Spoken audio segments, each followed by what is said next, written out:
मेरा नाम राजेश यादव, घर सुल्ताना, जिला हजारीबाग, प्रखंड कटकमदार। मैं अगले साल खेती किए थे धान वाला। उन्हें डीएपी रोपाई समय डीएपी, जैम और इसका नाम पोटास दिए थे, रोपाई किए थे। उसके बाद 60 दिन के बाद नैनो यूरिया को और स्प्रिन को, दोनों चीज को यूज किए फूल आने से। और बढ़िया पैदावार, खखरी क्यों नहीं आने दिया, और प्लस में वजन ज्यादा हुआ। तो आप किसानों को क्या बताना चाहेंगे कि आप नैनो यूरिया का प्रयोग किए तो आप संतुष्ट हुए कि नहीं? आपको क्या? संतुष्ट हैं हम। अच्छा। और अगला किसान भाई को सबको बोलते हैं कि नैनो यूरिया यूज करें। और जब आप दानेदार, पहले तो आप दानेदार यूरिया का प्रयोग कर रहे होंगे। पहले दानेदार में उसमें साग हो जाता था, अच्छा। धान गिर जाता, धान गिर धान जाता। आपका गिर जाता था उस वक्त। तो आप नैनो यूरिया का प्रयोग किए तो इस वक्त आया कि आपका खखरी भी नहीं हुआ और धान भी नहीं गिरा। अब नैनो यूरिया का धान में यूज करते हैं। आपने बोला कि मेरा 20 कट्ठा जमीन है, बहुत जमीन है, उसमें मैं करता हूं। तो स्प्रे करने में कोई दिक्कत हुई क्या आपको? कोई दिक्कत नहीं। लेकिन किसान भाई तो बोलते हैं कि गहरा खेत है, कादो हो जाता है, स्प्रे करते हैं तो बहुत भारी लगता है, हमको बहुत प्रॉब्लम होता है, और हम कैसे करेंगे सर, हम तो यूरिया ही छीटेंगे। तो जब आप भी किसान है, सारे लोग किसान है, तो एक किसान को दिक्कत नहीं और किसी को दिक्कत क्यों हो जाती? मोटर मशीन तो आजकल चल गया सर, ये थोड़ी है कि हाथ से हैंडल मारना है। हाँ, बैटरी वाला है। लेकिन हम तो जहां भी बात करते हैं सारे किसान, सर आज एक दुकान से बात कर रहे थे, वो भी चिल्लाने लगा कि नहीं सर, धान में नहीं होगा, ऐसे वैसे है। जब इससे फायदा है, नैनो से फायदा है, आपको उत्पादन बढ़ रहा है, दाना अच्छा हो रहा है, पौधा गिर नहीं रहा है, पौधा में हरियाली बना हुआ है, मिट्टी भी खराब नहीं हो रही है, तो मिट्टी भी खराब नहीं हो रही है। तो किसान भाई या हमारे दुकानदार ये नहीं समझ सकते हैं कि जब इस नैनो यूरिया से सब कुछ ठीक है, तो थोड़ा सा कष्ट भी हो रहा है, हमारे लिए तो नहीं कर सकता वो, किसान खुद के लिए कर रहा है ना।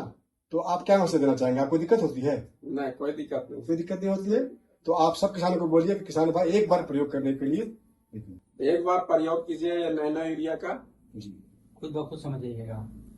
मैं भी किसान भाई से विनती करता हूँ, किसान भाइयों ये आपके लिए बोतल बना हुआ है, और थोड़ा सा केवल आप कहते हैं कि ये हमारी इच्छा शक्ति का ही एक कमजोरी है कि हम इतना अच्छा चीज जो हमारा खुद का देश का बना हुआ है, इसको ने बनाया है, पूरे विश्व में यूज होने वाला है, अब हो भी रहा है। तो इस खाद का प्रयोग थोड़ा सा कष्ट करके एक बार, कुछ नहीं तो 1 कट्ठा में 2 कट्ठा में कर लीजिए। जैसा बताए हमारे यादव जी कि हमने 4 से 6 ml प्रति लीटर पानी में इसको डाला, साथ में स्प्रिंट जो खपरनाशी है, जिसमें कि मैंकोजेब और लविस्टिन है, उसको मिलाया और स्प्रे कर दिया। क्या फायदा हुआ? हमारा पौधा जालन पे हरा रहा, दाना पुष्ट बना। जो दाना में पहले खखरी आता था वो खखरी नहीं आया, जिससे मेरा उत्पादन बढ़ गया और मुझे आमदनी अच्छी हुई, साथ में मेरा पौधा हवा और तूफान से गिरा भी नहीं। जब इतना फायदा है तो थोड़ा सा कादम में हम चल नहीं सकते हैं? मैं हाथ जोड़ के निवेदन करता हूँ अपने किसान भाइयों से और दुकानदार बंधुओं से भी कि कृपया समझाएं। मैं आज एक दुकानदार, हमारे ज्योति कृषि केंद्र है, वहां बैठा हुआ है, बातों बातों में यादव जी मिल गए मुझे। तो ऐसा अगर देश के लिए, खुद के लिए अगर थोड़ा सा कष्ट भी सहा जाए तो कष्ट होना चाहिए। और मैं आपको एश्योर करता हूँ कि अगर अच्छा से आप इसको स्प्रे करते हैं और कहीं भी कोई दिक्कत होता है तो मेरा नंबर लिख लीजिए, 9771 47 34 49 मेरा नंबर है। मैं इफ्को का हजारीबाग का फील्ड अफसर हूँ। कहीं भी कोई दिक्कत होगा, मैं और मेरी टीम आपके खेत पे पहुंच जाएगा। लेकिन जैसे इन्होंने बोला कि मैं अपना धान का फसल में फूल आने के पहले स्प्रे किया, तो जब धान का फसल आपका घना हो जाए, इसके हर बूंद पत्तियों में गिरनी चाहिए, और पत्ती में गिरने के समय 5 घंटा तक बारिश नहीं होनी चाहिए। और जैसे उन्होंने बोला कि पावर मशीन से, तो जितना आपका मशीन पावरफुल होगा, जितना उसमें प्रेशर बनेगा, उतने ही ज्यादा मिस्ट छोटे बनेंगे, यानी उतने ज्यादा कुहा बनेगा। तो जितना ज्यादा पार्टिकल बनेगा आपका स्प्रे का, उतना ही अच्छा काम करेगा।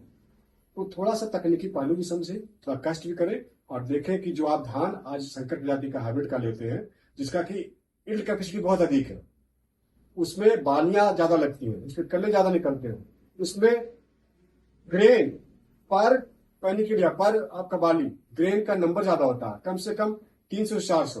अगर आप इतना कर लीजिएगा तो आपका उत्पादन कम से कम इससे ही केवल 10 से 15% बढ़ जाता है, और जो उत्पादन होगा वही गुणवत्तायुक्त होगा। मैं यही बात समझाना चाहता हूँ। फिर मैं निवेदन करता हूँ कि आप थोड़ा सा कष्ट कीजिए और 1 कट्ठा 2 कट्ठा में इस बार धान में करके देखिए। बहुत बहुत धन्यवाद।